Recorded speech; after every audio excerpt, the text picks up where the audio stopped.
එන්න කියන්නේ. මේ කෙවින් සර්ටයි මංජිතරත් මං එන්න කිව්වා. ඒගොල්ලෝ තාවත් එවන්න. හරි සර්. තව දෙයක් තියෙනවා.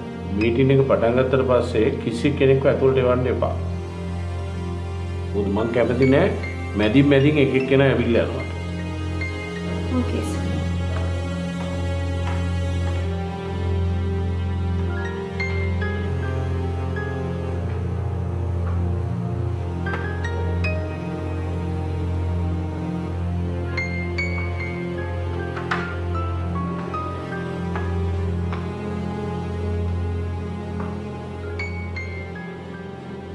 වාඩි වෙන්න ළමයි.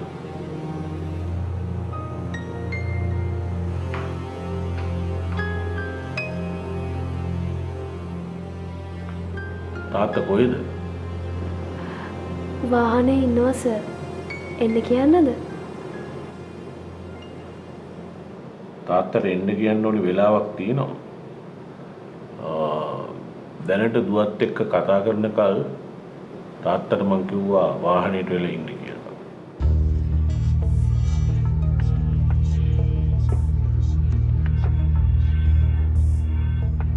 කෙවින් සර් එළියේ හිටියද?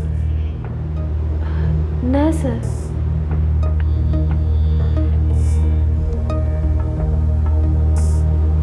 එතකොට මංජිත්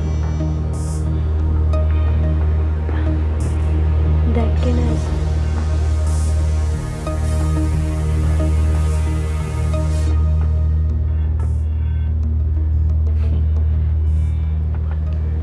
එතකොට දෙන්නට දෙන්න කරන දේවල් දෙන්න දන්නේ නැද්ද? ඒ කිව්වේ සර්? මං අහන්නේ මොකද්ද කියලා. ඔයාලා මට තේරෙනවනේ.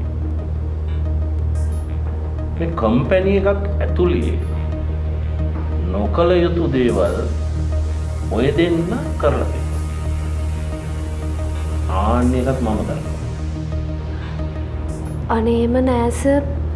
ඒ හැමදේම වැරදි වැටහීමක්.